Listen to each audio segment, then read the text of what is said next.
అధ్యాయం. కొత్త నిబంధన గ్రంథంలోకి వద్దాం. 12వ అధ్యాయం 28 నుంచి చదివితే మనకు అర్థమవుతుంది. మార్కు సువార్త 12వ అధ్యాయం 29 ప్రారంభం. అందుకు యేసు ప్రధానమైనది ఏదనగా, ఓ ఇశ్రాయేలు వినుము, మన దేవుడైన ప్రభువు, అద్వితీయ ప్రభు, నీవు నీ పూర్ణ హృదయముతోనూ, నీ పూర్ణ ఆత్మతోనూ, నీ పూర్ణ వివేకముతోనూ, నీ పూర్ణ బలముతోనూ నీ దేవుడైన ప్రభువును ప్రేమింపవలననున్నది ప్రధానమైన ఆజ్ఞ. రెండవది, నిన్ను వల్లే నీ పొరుగువాన్ని ప్రేమింపవలననున్నది రెండవ ఆజ్ఞ. వీటి కంటే ముఖ్యమైన ఆజ్ఞ మరేది లేదని అతనితో చెప్పాడు. కృపగల తండ్రి యేసయ్యా, ఈ మాటలు మాకు అర్థం కావు. నీవు తాకి ప్రత్యక్షతనిస్తే తప్ప మేము గ్రహించలేము. సహాయం చేయమని ప్రార్థిస్తున్నాను. నీ ప్రేమలో మమ్మల్ని నింపండి. మాలో మీరు, మీలో మమ్మల్ని ఉంచమని ప్రార్థిస్తున్నాను. నీ కృపగల హస్తానికి అప్పగించుకుంటూ యేసు పరిశుద్ధ నామమును బట్టి అడుగుతున్నాము తండ్రి, ఆమేన్. పిల్లరా, మొదటి సందేశంలో ఈ ఆజ్ఞల గురించి మనం ఆలోచన చేశాము. అయితే దశాజ్ఞలు, 10 ఆజ్ఞలను యేసు ప్రభు దగ్గరికి వచ్చి ఒకతను అడిగాడు, ఈ 10లో ఏది చాలా ముఖ్యమైందని. కానీ ధర్మశాస్త్రంలో ఏముందంటే, ఒక్క ఆజ్ఞ మీరిన 10 మీరినట్టే అని ఉంది. కాబట్టి ఏది ముఖ్యమైనది అనేది ఎలా చెప్తాడు? ఫలాన్ని ముఖ్యం కాదన్నట్టు ఉంటుంది. వ్యభిచరించవద్దు, నరహత్య చేయొచ్చులే అంటాడా? అంటారా ఎవరైనా? ఒకటి చేయనోడు 10 చేయకూడదు. కానీ సారాంశం చెప్తున్నాడు బైబిల్లో. నీ వాక్య సారాంశమే సత్యం అని ఉంది. యేసు ప్రభు పేరేం పేరు? ఆయన పేరు సత్యం. వాక్యం అంటే ఏంటి? అది సత్యం. వాక్య సారాంశం అంటే ఏంటి? అది కూడా సత్యం. కాబట్టి సత్యం అంటేనే యేసు ప్రభు దొరికినాడు, ఇంకా అంత పర్వాలేదు అనుకోవద్దు. యేసు ప్రభులో చాలా సత్యం ఉంది. భూమి నీకు ఏమర్థమైంది? తవ్వుకుంటూ పోతే ఎన్నో గనులు లోపల ఉంటాయి. ఒక గని కాదు, ఒక మెటీరియల్ కాదు. ఒక చోట బంగారు దొరుకుతుంది, ఒక చోట ఇనుము దొరుకుతుంది, ఒక చోట రాతిలో నుంచి రాగి వస్తుంది. బైబిల్ ఏం చెప్పింది? రాళ్ళల్లో నుంచి రాగిని తీస్తారు బయటికి, మట్టిలో నుంచి ఇనుముని తీస్తారు. అంటే అంత బలమైనటువంటి శక్తివంతమైన ఇనుము. ఒకప్పుడు అది కోర్ ఎక్కడుంటుంది? మట్టిలో. కొన్ని గనులలో బంగారు దొరుకుతుంది, కొన్ని చోట అదే అనేక రకములైన మెటీరియల్స్ అన్నీ ఏమైనా దొరుకుతున్నాయంటే అవన్నీ ఎక్కడున్నాయి? భూమిని అని ఒక్క దాంట్లో ఉన్నాయి. కానీ భూమి అంతా ఒకటి కాదు కదా. ఒకటి నల్ల మట్టి ఉంటుంది, ఒకటి ఎర్ర మట్టి ఉంటుంది, ఒకటి ఇసుక మట్టి ఉంటుంది. ఒక్కొక్క మట్టిలో ఒక్కొక్క రకమైన పంట పండుతుంది. అంత ఒకటే కాదు. ఇక్కడ చూసి అంత నల్ల మట్టి, మేమేదో తెలియ కొనుక్కున్నాం. అసలు ఏం చూడకుండా కళ్ళు మూసుకొని కొనుక్కునే విశాలం. అసలు ఈ ఫేసే కొనుక్కోరంట ఎవరు. మళ్ళీ చాలామంది వచ్చి శోధించరు, మీరు ఈ ఫేస్ కొన్నారు, ఈ ఫేస్ అంటే ఏ ఫేస్ అయితే ఏముందిరా నాయన అని మేము అనుకుంటాం. ఆ పక్కింటి వాళ్ళు వీళ్ళు ఏంటండి మీకు అది లేదు ఇది లేదు అంటే ఏంటి? వాస్తవం లేదు, మీరు ఏమైపోతారో మీకు తెలియదు, తప్పు చేసినారు మీరు అని అన్నాడు ఆయన. ఒక ఆయన మేము గమ్మ ఉంటాం. సారికి వచ్చి అంటున్నాడు ఆ మాట. సరే, కొంతకాలానికి ఆ మనిషికి కాలు ఎరిగింది. కాలు ఎరిగితే నేను చెప్పింది, వాస్తు బాగుంది కదా, కాలు ఎందుకు ఇరిగింది అంటే, నేను కొన్ని రోజులు పోయినాక ఇరిగిన కాలు మళ్ళీ ఇరిగింది. 2 సార్లు ఇరిగింది. చివరికి వాళ్ళు ఇల్లు అమ్ముకొని వెళ్ళిపోయారు. వాస్తు బాగలేదని చెప్పిన మన ఇల్లు మాత్రం స్థిరపరచబడింది. వాస్తు కాదు ముఖ్యం, దిక్కులకన్నిటికీ కూడా దేవుడే దిక్కు. ఆయన ఉన్నాడు మనకు తోడుగా. హల్లెలూయా. కాబట్టి చిన్న చిన్న వాటికి భయపడాల్సిన అవసరం కొంతమంది ఇండ్లు వాకి ఆ గోడ తిప్పి ఈ పక్క పెట్టు, ఇక మీకు అరిష్టం అది ఇది లేదు. దేవుడు నీకు తోడుంటే పాతాళం. ఒక సాధు సుందర్ సింగ్ స్టేట్మెంట్ ఏం తెలుసా? యేసు ప్రభువా నీవే గన తోడుగా వస్తే నాకు పరలోకం కూడా వద్దు, నువ్వు పాతాళానికి వస్తే నేను కూడా పాతాళానికి వస్తానన్నాడు. యేసు ఎక్కడుంటే అక్కడ జీవం. అది నమ్మిన వాళ్ళ యొక్క శక్తి. మనం చెప్తాం కానీ కొన్ని విషయాలు నమ్మాలి. ఏంటి? యేసు ప్రభు జీవం అంటే ఎవరికి ఇస్తాడు జీవం? జీవం లేని వాళ్ళకే జీవం కావాలండి. జీవం ఉన్నోనికి ఎందుకు జీవం? డబ్బు లేనోనికే కదా డబ్బు కావాలి. సమస్యలు ఉన్నోనికి కదా దానికి జవాబు కావాలి. రోగం ఉన్నోనికి కదా ఆరోగ్యం కావాలి. పాపంలో బ్రతుకుతున్నామని కదా రక్షకుడు కావాలి. హల్లెలూయా. ఏమండి? పాపంలో బ్రతికేవానికి రక్షకుడు కావాలి. అట్లనే ఇక్కడ మార్కు సువార్త 12వ అధ్యాయంలో ఒకడు అడిగాడు అనమాట, ఏది ముఖ్యమైనదంటే యేసు ప్రభు ఏం చేశాడంటే 10 ఆజ్ఞలను స్క్రూటినీ చేయటం, అంటే సారాంశం తీయటం, ఫిల్టర్ చేయటం. ప్రెస్సి అంటారు చూడండి, ఇంగ్లీష్లో ప్రెస్సి రైటింగ్ రాయమంటారు. నువ్వు ఇంత పారాగ్రాఫ్ చదివి అర్థం చేసుకొని చిన్నది రాయాలి. ఇప్పుడు దేవుని యొక్క 10 ఆజ్ఞలను నువ్వు ఆలోచన చేసి ఫిల్టర్ చేయాలంటే నీకు ఎవడిచ్చినాడు అధికారం? మళ్ళా దేవుడే చేయగలడు. హల్లెలూయా. ఇప్పుడు యేసు ప్రభు ఏది ముఖ్యమైనదో చెబుతున్నాడంటే ఆయన ఎవరు? దేవుడు. ఈ యేసుక్రీస్తు ప్రభువే పాత నిబంధనలో దశాజ్ఞలు రాయించింది వేలుతో ఈయనే. వేలతో ఆ దశాజ్ఞలు రాయించింది ఈయనే కాబట్టి ఈయన మాత్రమే ఆల్టర్ చేయగలడు. ఈయన మాత్రమే మీనింగ్ చెప్పగలడు. ఈయన మాత్రమే ముఖ్యమైనది ఏదో చెప్పగలడు. ఇప్పుడు దశాజ్ఞల్లో 4 ఒక పలక మీద ఉన్నాయి. బాగా వినాలి మీరు. నా వైపు చూడండి. 4 ఆజ్ఞలు దేవునివి, 6 ఆజ్ఞలు మనుషునికి సంబంధించినవి. 4 ఆజ్ఞలను ఫిల్టర్ చేసి ఒకటి తయారు చేశాడు. నీ దేవుణ్ణి నువ్వు పూర్ణ మనస్సుతో ప్రేమిస్తే 4 చేసేస్తావు. విగ్రహారాధన చేయవు, ఏమండి? విశ్రాంతి దినం కూడా పాటిస్తావు. అసలు విశ్రాంతి ఏదో నీకు తెలుస్తుందని అర్థం. 4ను ఫిల్టర్ చేసి సారాంశం తీసి ఒక్క దాంట్లో పెట్టేశాడు, ప్రేమ. ఏంటి ఆ ప్రేమ? పూర్ణ మనస్సుతో దేవుణ్ణి నువ్వు ప్రేమించినావంటే ఈ 4 తప్పకుండా చేస్తావు. ఇంకొక 6 ఉన్నాయి ఈ పక్క. ఇవి మనుష్యునికి నువ్వు చేయాల్సినట్టు బాధ్యతలు.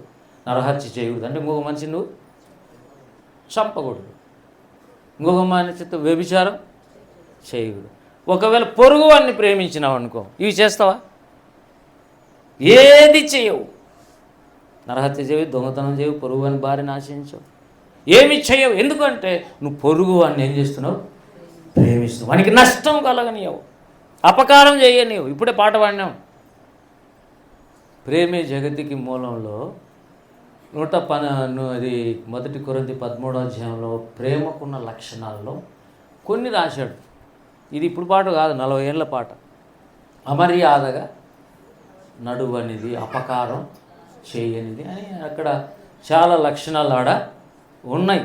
ఇప్పుడు మళ్ళీ పాడితే టైం వేస్ట్ అని నేను కానీ చెప్తున్నా. స్వప్రయోజనం చూసుకో.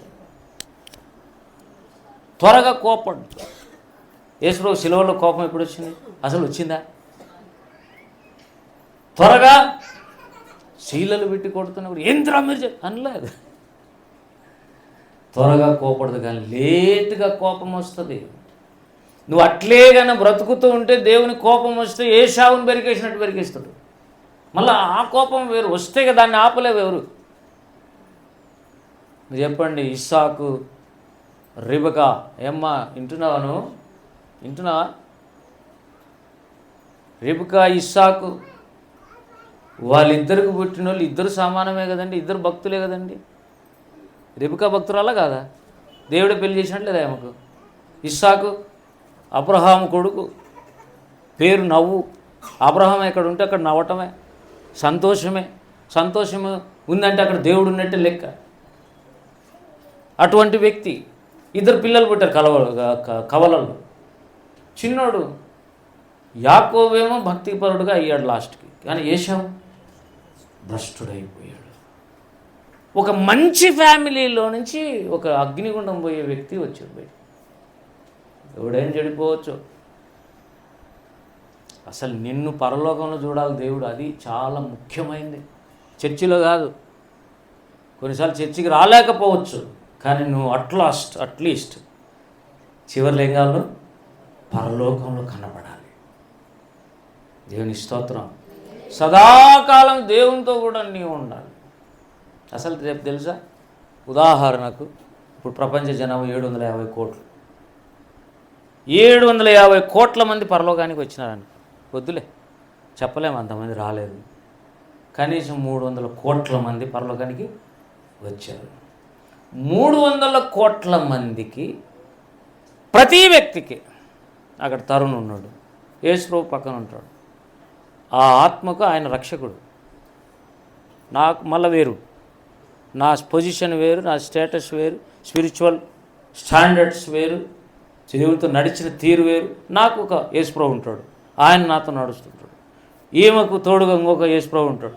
ఇట్లా కోట్ల మంది చిన్న చిన్న యేసు ప్రభువులు నీ పక్కన కూర్చొని నీతో నిత్య జీవంలో ఉంటారు. దాన్నే అనంతుడు అంటారు. హిందూ సహోదరులు ఏమంటారు? దేవుని అనంతుడు అంటే లెక్కలేనంత, ఇన్ఫినిటీ. అన్ని కోట్ల యేసు ప్రభువులు సార్తో లేదా మన బిడ్డలతో ఒకరితో దేవుడు ఉంటాడు, వాళ్ళ భర్తతో కూడా అక్కడ ఇంకొక యేసు ప్రభు ఉంటాడు, వాళ్ళ భార్యతో ఇంకొక యేసు ప్రభు ఉంటాడు. ఎందుకంటే ఇద్దరు విశ్వాసులే, అందరికీ యేసు ప్రభు ఉంటాడు. ఇక్కడ సరిపోనేటివన్నీ అక్కడ చేస్తాడు ఆయన. ఇక్కడ ఎదగదల లేనటి ప్రియులారా కొన్ని అక్కడ తెలియపరచబడుతుంది. బైబిల్ అంతా రక్షణ సంపూర్ణత మాత్రమే ఉందన్నాడు గోపిరా. మిగతా విషయాలన్నీ ఇక్కడ చెప్పడు దేవుడు. ఎక్కడ పోతాడు? చెప్తాడు పరలోకం పోయినాక నీకు అన్ని పర్సనల్గా చెప్తాడు. ఎందుకంటే నీ ప్రాబ్లం వేరు, నీ డౌట్ వేరు, నీ ప్రశ్న వేరు, నా డౌట్ వేరు, నా ప్రాబ్లం వేరు. కాబట్టి రేపు పరలోకం పోయినప్పుడు ముఖాముఖిగా దేవుడు నీతో మాట్లాడతాడు. అప్పుడు ఏ విశ్వాసం అక్కర్లేదు, ఏ నిరీక్షణ అక్కర్లేదు. శాశ్వత కాలం ఉండేది ప్రేమ ఒకటే. దేవుని స్తోత్రం కలుగును గాక. కనుక ఏమన్నాడు? శాశ్వతమైన ప్రేమతో నిన్ను ప్రేమించుచున్నాను గనక విడువక నీ ఎడల కృప. నీకు కృప చూపడానికి కారణం నేను శాశ్వత కాలం ప్రేమించాను. వాస్తవికాన్ని వదిలేయాలి నిన్ను చాలాసార్లు అవిధేయత చూపావు, కానీ ప్రేమించాను కనుక. అది కూడా ఎటువంటి ప్రేమ? శాశ్వతమైన ప్రేమతో ప్రేమించాను కనుక నేను విడువక నీ ఎడల. అప్పుడప్పుడు తప్పిపోయినావు, కానీ మళ్ళీ తెచ్చుకున్నాను, మళ్ళీ మాట్లాడాను, మళ్ళా సమాధానం ఇచ్చాను, మళ్ళా బలలో యోగ్యంగా చేయవేసి కృపనిచ్చాను, దేవునితో నడిచే హానోకులాగా నేను తయారు చేశాను అంటాడు. వీళ్ళరా ఇప్పుడు ఒక మాట, ప్రేమ అనేది 3 రకాలుగా విభజించబడుతుంది. బాగినండి ఈ మాట. దేవుణ్ణి ప్రేమిస్తున్న నీవు దేవుణ్ణి పూర్ణ మనస్సుతో, పూర్ణ శక్తితో, పూర్ణ వివేకంతో, పూర్ణ మనస్సుతో దేవుడైన యెహోవాను ప్రేమించాలి. రెండవది ఏంటి? నిన్ను వల్ల నీ పొరుగువాన్ని. నేను మధ్యలో ఉన్నానండి, దేవుడి పక్కన ఉన్నాడు అనుకోండి. పూర్ణ మనస్సుతో, పూర్ణ శక్తితో, పూర్ణ దేవుణ్ణి ప్రేమించాలి. ఈ పక్క నిన్ను వలే. ఈ నిన్ను అనేది బాగా జాగ్రత్త పెట్టుకోవాలి. నన్ను నేను ఎట్లా ప్రేమించుకుంటానో అలాగే నేను పొరుగువాడిని ప్రేమించాలి. ఇది అంత ఈజీగా అందరికి వస్తుందండి? నిజమైన రక్షణ లేని వాళ్ళకి వస్తుందా ఇది? ఏది మీ ఇల్లు రాసి సార్ అంటావు నువ్వు. మీ ఇల్లు రాసి సార్ నిన్ను వల్ల నీ పొరుగువాడిని ప్రేమించమన్నావు కదా. నీ ఆస్తి, నీకున్న వెహికల్, నీ కారు తీసుకున్నావు, నాకు తీసేయాలి కదా నువ్వు. నిన్ను ఎలా ప్రేమించుకుంటున్నావు అలా ప్రేమించాలి. అది కాదు, దేవునితో నువ్వు ఎప్పుడైతే ప్రేమతో నింపబడతావో, ఆ ప్రేమతో నింపబడినప్పుడు ఆటోమేటిక్గా ఆ ప్రేమ ఎటువంటి ప్రేమ అంటే అందరినీ ప్రేమించే ప్రేమ. దేవుని ఏం ప్రేమ? నన్ను ప్రేమిస్తాడు, నిన్ను ప్రేమిస్తాడు.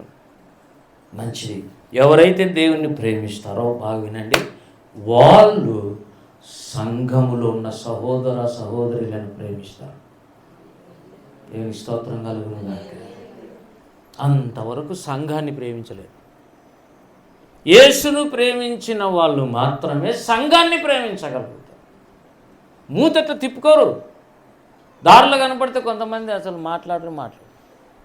కొంత దేవుని పిల్లలు కనపడినా కూడా ఏం అస్సలు స్పృహాలి. మళ్ళీ ఆదివారం కలిసినాం వందనాలు. దేవుని ప్రేమ హృదయములు కుమ్మరించబడాలి. ఆ మాట ఉంది రోమాలో, చూడండి. కొన్ని చూడకపోతే మనం ఏం చెప్పుకుంటున్నామో అర్థం కాదు. రోమీలకు రాసిన పత్రిక వీళ్ళరా 5వ వచనం, 5 బాగా మతికి పెట్టుకోవచ్చు. 5వ అధ్యాయం 5వ వచనం, రోమీలకు రాసిన పత్రిక చదువునైనా. ఎందుకనగా ఈ నిరీక్షణ మనలను సిగ్గుపరచదు. ఏ నిరీక్షణ? విశ్వాసం ఉంచిన యేసు ప్రభువులో చనిపోయిన తర్వాత నిత్య జీవానికి వెళ్ళిపోతామనే నిరీక్షణ. ఏమన్నాడు? మనలను సిగ్గుపరచదు, మనకు అనుగ్రహించబడిన పరిశుద్ధాత్మ ద్వారా దేవుని ప్రేమ మన హృదయములలో కుమ్మరించబడి ఉన్నది. ఇప్పుడు చెప్పండి, మన హృదయం ఏంటి? ఒక బాణలాగా. మన హృదయం ఏంటి? ఒక బాణలాగా, ఒక ఇల్లులాగా. దావీదు అన్నాడు, నా గిన్నె నిండి పొర్లుచున్నది. ఇప్పుడు దేవుని ప్రేమను ఆయన నీ హృదయంలో కుమ్మరించాలి. హృదయం అంతా నింపబడాలి. నిండి నాకేం చేస్తుంది? అది పొర్లుతుంది. దావీదు ఇప్పుడు ఏమన్నాడు? నా గిన్నె నిండి పొర్లుచున్నది. దేవుని స్తోత్రం కలుగును గాక. ప్రేమతో నిండి పొర్లిన తర్వాత ఏడుకొకసారి పారాలి కదా. ఫస్ట్ సహోదరులను ప్రేమిస్తావు నువ్వు, అంతే. బాగానండి. దేవుని ప్రేమించేవాడు ఆటోమేటిక్గా సంఘంలో ఉన్న ప్రతి దేవుని బిడ్డను ప్రేమిస్తాడు. ఎందుకంటే వాళ్ళు పుట్టినారు దేవునికి, మనం దేవునికి పుట్టాం. పరిశుద్ధాత్మ దేవుడు అన్నాడా లేదా? పాయింట్ అక్కడ. పరిశుద్ధాత్మ ద్వారా అంటే అర్థం ఏంటి? పరిశుద్ధాత్మ దేవుని ప్రేమ అంతా నింపి వచ్చి ఆ పరిశుద్ధాత్మ దేవుడు మనలో నివసిస్తాడు. లోపల ఉండేది దేవుడు, ఆయన లోపల ఏముంది? దేవుని ప్రేమ మన హృదయంలో ఉంటుంది. అందుకే వాళ్ళు భార్య పిల్లలను అన్నిటినీ తెగించి విడిచిపెట్టి వచ్చి దేవుని సేవ చేస్తున్నారు. హల్లెలూయా. అయితే మూడవది, ఫస్ట్ది దేవుని ప్రేమించాలి, రెండవది సంఘాన్ని ప్రేమించాలి, మూడవది నశించిపోతున్న వారిని ప్రేమిస్తే అప్పుడు సువార్త ప్రకటిస్తాం. ప్రేమలో ఇన్ని రకాలు ఉన్నాయి. దేవుని ఫస్ట్ ప్రేమించాలి నువ్వే, మళ్ళీ ఇట్లా తిరిగి సహోదరుని ప్రేమించాలి. ఇంకొకడు ఉన్నాడు అట్లా దేవునికి కాదు సంఘంలో ఉన్నాడు, బయట తిరిగి తాగుతున్నాడు, తింటున్నాడు, విచ్చలవిడిగా బతుకుతున్నాడు. వాడిని కూడా నువ్వు దేవునికి నడిపించటానికి వాని కోసం నీకు ప్రేమ ఉండాలి. కొన్నిసార్లు నువ్వు రక్షణ పొందుతావు, నీ తల్లిదండ్రులు రక్షణ ఉండదు. వాళ్ళు ఎక్కడికి పోవాలి? చనిపోతే ఎక్కడికి పోవాలి? అగ్నిగుండంలో పోయి కాలుతూ ఉంటే నువ్వు ఒప్పుకుంటావా? నీ తల్లి తండ్రి పోయి అగ్నిగుండంలో కాలితే నువ్వు ఒప్పుకుంటావా? కాబట్టి ఖచ్చితంగా రక్షణ లేని వాళ్ళ విషయమై భారం నీకు వస్తుంది. దేవునికి స్తోత్రం. కాబట్టి దేవుణ్ణి ప్రేమించేవాడు ఆటోమేటిక్గా ప్రేమను పొందుకుంటాడు. కాబట్టి ఇట్లా తిరిగి సహోదరులను ప్రేమిస్తారు. సహోదరులు రెండు రకాలు. అదే సంఘంలో ఒకడు ఉంటాడు, సంఘం బయట ఒకడు ఉంటాడు. ఒకడు యాకోబు అయితే ఒకడు ఏశావు అయి ఉండొచ్చు, చెప్పలేం. ఒకడు దేవుని నమ్ముకుంటే ఒకడు సంఘానికి బయట ఉంటాడు, వాడు దేవునిలోకి రాడు. కాబట్టి ఇతన్ని ప్రేమించాలి, నువ్వు అతన్ని ప్రేమించాలి. ఇతని కోసం సమాధానం కలిగి ప్రార్థిస్తూ మాట్లాడుతూ సంతోషంగా ఉండాలి. ఎప్పుడు మూతి ముడుచుకొని ఉండకూడదు. సంఘంలో నీవు ఎవరు, you are not at all special, all are equal in the church. Hallelujah. ప్రతి బిడ్డ కూడా ఎవరు? దేవుని దృష్టికి విలువైన వ్యక్తి. బట్టలు సరిగా లేకుండా బీదరికంలో ఉండి రావచ్చు, కానీ అతన్ని కూడా యేసు రక్తం కొనింది, లాజర్ను కొన్నట్టు. లాజర్కి ఏముంది? తినడానికి తిండి లేదు. ఏంటి అంత గొప్ప దేవుని నమ్ముకుని ఉంటే తిండి లేదా అనద్దు. చాలామంది బీదలు తిండి తీర్థాలు లేవు, కానీ వాళ్ళ దేవుడు ఉన్నాడు, యేసు ఉన్నాడు, రక్షకుడు ఉన్నాడు వాళ్ళకి. అట్లాంటి ఎగ్జాంపుల్ ఎవరు? లాజరు. చనిపోయిన ఆలస్యం ఎక్కడ పోయినాడు ఆయన? అబ్రహాము రొమ్మును కూర్చున్నాడు. అంటే రొమ్మును ఎవరు కూర్చుంటారు తెలుసా? చాలా ఇష్టమైన వాళ్ళే బాగా దగ్గరికి వచ్చి ఆనుకొని కూర్చుంటారు, హత్తుకొని కూర్చుంటారు. దేవుని రొమ్మున ఆనుకొని ఉన్న యేసుక్రీస్తే దేవుణ్ణి బయలుపరచనండి మీకు యోహాను సువార్తలో. చూడండి ఆ మాట పిల్లరా. బైబిల్ మూసేసిన ఆకలి అవుతుంటే, ఆకలి అవుతుంది సార్ లోపల, ఇంత జ్ఞానంగా ఏదో చెప్తావు కానీ మమ్మల్ని కనుక్కోలేవు. జ్ఞానం ఉండాలి సార్ మీకు, మమ్మ ఆకలి కనుక్కుంటే జ్ఞానం ఉండాలి నీకు. యోహాను సువార్త మొదటి అధ్యాయం, యోహాను సువార్త మొదటి అధ్యాయం అక్కడ అన్నాడు, తండ్రి రొమ్మున ఉన్న యేసుక్రీస్తే తన దేవుణ్ణి బయలుపరచాడట. చూడండి 18 చదవండి. ఎవడును ఎప్పుడైనా దేవుణ్ణి, ఎవరిని? తండ్రి అయిన దేవుణ్ణి ఎవడు చూడలేదు. అయితే తండ్రి రొమ్మున ఉన్న అద్వితీయ కుమారుడే ఆయనను. బాగినండి, యేసు ప్రభు ఎవరి దగ్గర ఉన్నాడు? దేవుని రొమ్మున ఆనుకొని కూర్చునేవాడు. దీంతో పెద్ద ప్రాబ్లం వచ్చింది. యేసు ప్రభు ఎప్పుడైతే దేవుని రొమ్మునుగా కూర్చొని దేవునికి ఈక్వల్గా కూర్చొని ఉన్నాడో, ఇది దేవదూతలు కొంతమందికి సాధించాల. అట్లొద్దు, ఆయనైనా ఒకటే మేమైనా ఒకటే, మీ పిల్లలంటే ఏమన్నా తేడా ఉందా అని కమ్యూనిజం అనేది బయటకు వచ్చింది. పరలోకంలోనే ఒక ఈవిల్ సైతాన్ ఒకటి తయారు కావడానికి కారణము యేసుప్రభుని చూసి అసూయపడిన గుంపు ఒకటి దేవదూతల్లో కూడా ఉంది. కనుకనే అట్లొద్దు, అందరూ సమానమే పరలోకంలో అని. కమ్యూనిజం అంటే ఏం తెలుసా? అదే, చౌకలు లేదు, బీదలు లేదు, అందరి ఆస్తి అందరూ పంచుకోవాలా, అందరికి తినడానికి ఉండాలి, అందరికి ఇండ్లు ఉండాలా, అందరికీ అన్నీ ఉండాలా, అంతే, తేడాలు లేవు. ఇప్పటికి కూడా అది చైనాలో ఉంది, ఇప్పటికి కూడా అది రష్యాలో ఉంది, ఇప్పుడు కూడా క్యూబాలో ఉంది, ఇప్పుడు కూడా కొరియాలో ఉంది. నార్త్ కొరియా అంతా ఇదే, సమానం అన్నట్టే ఉంటుంది. సావుకారుని సావుకారు కానివాడు, బీదోని బీదోడు కానివాడు, అందరు సమానం అంటుంటారు. కానీ పరలోకంలో అట్లా కాదు. దేవుని కుమారుడు దేవదూతలు ఒకటేనా? మీరు చెప్పండి, ఎట్లా ఒకటే అవుతుంది బాబు? ఆయనలో ఒక తొన, ఆయన రొమ్మును ఆనుకొని ఉన్న వ్యక్తి, ఆయనలో నుంచి బయటకు వచ్చిన కుమారుడు ఆయన. కాబట్టి difference, there must be a difference in between angels and Christ. ఈ విషయం ఎక్కడ చెప్పాడు? హెబ్రీ పత్రిక మొదటి అధ్యాయంలో మాట్లాడాడు దేవుడు. రండి హెబ్రీ పత్రిక. ఏమండి, కొంతమంది బైబిల్ ఇటు తీస్తున్నారు, నా దగ్గర చూడండి. అంటే ఇక ఆకలి టైం వచ్చేసింది, నా కడుపు చెప్తుంది సార్. హెబ్రీలకు రాసిన పత్రిక ఏమండి 2వ అధ్యాయం 9వ వచనం, దేవుని కృప వలన ఆయన ప్రతి మనిషిని కొరకు ఆ మరణము అనుభవించ, అంటే భూమి మీద పుట్టిన మనిషి ఎవడైనా సరే వాని కోసం మరణం ఎవరు పొందారు? యేసుక్రీస్తు ప్రభు. దేవునికి స్తోత్రం. అనుభవించున్నట్లు దూతల కంటే కొంచెం తక్కువవాడుగా చేయబడినవాడు. పైన 2:7 నీవు దూతల కంటే వాడిని కొంచెం తక్కువనిగా చేసితివి. మరలా మొదటి అధ్యాయంలో 4 మధ్యలో దేవదూతల కంటే ఎంత శ్రేష్టమైన నామం పొందినో వారికంటే అంత శ్రేష్ఠుడు ఆయన. యేసుక్రీస్తు ప్రభు దేవదూతల కంటే శ్రేష్ఠుడు. కానీ మానవుల కొరకు మరణించాలి కనుక మనుషుడైనాడు. మనుషుడైనప్పుడు ఖచ్చితంగా ఎవరిని తగ్గించుకొని రావాలి? ఏంజల్స్ కంటే కిందకి డౌన్కి రావాలి.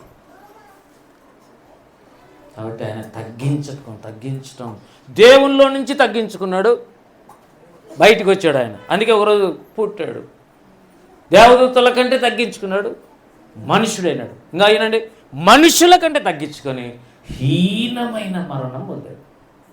ఇక అంతకంటే తగ్గించుకునేవాడు, అంత హైట్లో ఉన్నవాడు ఇంకెవడు లేడు, యేసు తప్ప, యేసయ్య తప్ప. అందుకే అంటాడు అందరికంటే శ్రేష్ఠ. పాట వల్లే మనం ఒకరోజు మోషే కంటే శ్రేష్ఠుడు అన్ని మోసముల నుండి విడిపించు, మోషే కంటే శ్రేష్ఠుడు అన్ని మోసముల నుండి. హల్లెలూయా. ఆ పాటలో మీరు చూడండి, అందరికంటే శ్రేష్ఠుడు, అహరోను కంటే శ్రేష్ఠుడు, సొలొమోను కంటే శ్రేష్ఠుడు, అందరికంటే శ్రేష్ఠుడు. మొత్తం మీద అందరికంటే శ్రేష్ఠుడు ఎవరు? దేవుని గురించి మాట్లాడద్దు, యేసుని గురించి మాట్లాడుతున్నాను. యేసుక్రీస్తు ప్రభు అందరికంటే శ్రేష్ఠుడు. మొన్న ఒక ఆయన అంటున్నాడు, యేసు ప్రభు ఆయన ఒక ప్రవక్త అండి, అంతే, దేవుడు కుమారుడు కాదు అంటే. అప్పుడు సేవకుడు అన్నాడు, దేవునికి పుడితే ఏమంటాం? మనిషి పుడితే ఏమంటాం? పశువు పుడితే ఏమంటాం? పశువు పుడితే పశువు అయితే, మనిషి పుడితే మనిషి అయితే, దేవుని పుడితే మరి యేసు ప్రభు దేవుడు కాదంటావేంది? వాళ్ళ దగ్గర మాట్లాడలేము. దేవుని సేవకులకు ఉండే జ్ఞానం వేరు, దేవునితో సహవాసం ఉంటుంది. దేవునికి స్తోత్రం కలుగునుగా. మొన్న బినిగేరి పోయేటప్పుడు 2 అపవిత్రాత్మలు ఉన్నాయని చెప్పాడు దేవుడు. ప్రార్థన చేసి 4-5 రోజులు ప్రార్థన. మీకు ఎవరు చెప్పలే సారికి ప్రార్థన ఉంటుంది రాండి అంటే, మన వాళ్ళు ముందే ఇట్లా ఏడొస్తారో రాలే, ఎందుకు లేవాలో చెప్పడం అని మొన్ననే 10 రోజులు చేసినాము అని మేమే చేసినాం. పిలిచింటే బాగుండు అని సరళక్కని ఈరోజు రాలే, హైదరాబాద్ పెళ్ళి పోయింది. 2 అపవిత్ర ఆత్మలకు ప్రార్థన చేసిన తర్వాత బిన్నిగెర మీద దేవుని వెలుగుపడింది. మాకు ఆ ధైర్యం ఉంది, అందుకే మేమేం కదల్లా. ఆడికి వచ్చినప్పుడు అందరూ రానికుండా చేశారు, ఎవరు రాలా, ఎవరు కనపడలే, అసలు చెప్పినోడు కూడా లేడు పాస్టర్ ఆడ. కానీ ఆశ్చర్యం, ఒక ఇంట్లో దేవుడి ద్వారా ఆ ఇంట్లో అద్భుతమైన సువార్త చెప్పాం. మన పిల్లలు వచ్చారు, బయట వాళ్ళు కొంతమంది వచ్చారు. ఏది ఏమైనా దేవునికి సక్సెస్ జరిగింది. హల్లెలూయా. దేవుని కార్యం సక్సెస్. కానీ నువ్వెందుకు రా? మా ఇంటికి ఒకరు వస్తారు సార్ అట్రా. వీళ్ళిద్దరు బండ్లు వేసుకొని ఎమ్మిగనూరు నుంచి ఇటుకు వచ్చి, ఈ నుంచి బినిగేరికి వచ్చి, మళ్ళీ బినిగేరు నుంచి ఎమ్మిగనూరు చెప్పు. నీకేమైంది? What about your interest? Sir అంత దూరం రాగలమా మేము స్త్రీలు అంటే? స్త్రీలేని వరకు నేను చెప్పటంలే. నమ్మి బాప్తిజం పొందిన నీవు ఇక్కడ రాకపోతే కూడా ఫోన్ చేసి, నేను రాలేను కానీ నేను కొన్ని గంటలు ప్రార్థనలో గడుపుతా, మీరు అక్కడ చెబుతున్నాను సార్ ఇక్కడ నేను ప్రార్థన చేస్తాను అని ఎందుకు అనుకోలేదు నువ్వు? అది సంఘం అంటే. హల్లెలూయా. సేవకుడు, సంఘము ఒకరి కోసం ఒకరు ప్రార్థనలు చేసేది అసలు సిసలైన సంఘం. చెప్పండి హల్లెలూయా. కాబట్టి ఇప్పుడు ప్రేమ అంటే దేవుణ్ణి ప్రేమిస్తే ఆటోమేటిక్గా నీ సంఘాన్ని ప్రేమిస్తావు. అలాగనే నశించిపోతున్న ఆత్మను చూసి కూడా ప్రేమిస్తావు. ఎక్కిరించకూడదు అసలు. ఏంటి అలా పోయినా, ఇలా నష్టపోయినా, ఇది పోయినా అనద్దు. వాళ్ళ కోసం అయితే ప్రార్థన. మీరు చెప్పండి, మోషే దేవుని ప్రేమ కలిగి ఉన్నాడు కనుకనే ఇశ్రాయేలీలు ఎంత దూడం చేసుకుని ఏం చేసుకుని ఎంత గలివిలిగా ఉన్నా ఏం చేస్తాడు? వాళ్ళ కోసం ప్రార్థన. వాళ్ళకి తెలియదు నాయన సహాయం అనే దేవుని పాదాలు పట్టుకున్నవాడు సేవకుడు. హల్లెలూయా. కనుక అసలు అది ఉన్నతమైన విషయం నేను చెప్తున్నా. ప్రేమ అంటే ఏంటది? హయ్యర్ స్టాండర్డ్ అది. కానీ అంత వద్దులేండి, ముందు ప్రార్థన నేర్చుకుందాం, సహవాసానికి రెగ్యులర్గా వద్దాం, బైబిల్ చదువుదాం, దేవుని ఆత్మతో ఆయన స్వరం విందాం. అవునండి. నమ్మి బాప్తిజం 10 ఏళ్ళు అయింది అంటున్నావు, 15 ఏళ్ళు అయింది అంటున్నావు, పరిశుద్ధపరచబడలేదా? మరి దేవుని అడుగుతున్నావా? పరిశుద్ధత ఈ ప్రభు, స్వరం ఈ ప్రభు విను నాయన, నేను వినాలనైనా నీ స్వరం. భక్సింగ్ గారు, యాసన్న గారు, ఆ భక్తుడు ఈ భక్తుడు విన్నాడని చేసి మనం వినద్దా? నేను వినద్దా? దేవుని స్తోత్రం కలుగును గాక. కాబట్టి దేవుని ప్రేమ ఆశ్చర్యమైన ప్రేమ. దేవుని స్తోత్రం. దేవునితో చెప్తాం, ప్రభా ప్రార్థన చెయ్యి, నాకు ఈ ప్రేమ నా హృదయంలో నింపబడేంత వరకు నేను ప్రార్థన వదలను, అడుగుతూనే ఉంటాను అన్న వాళ్ళు రండి ప్రార్థన చేద్దాం. చిన్న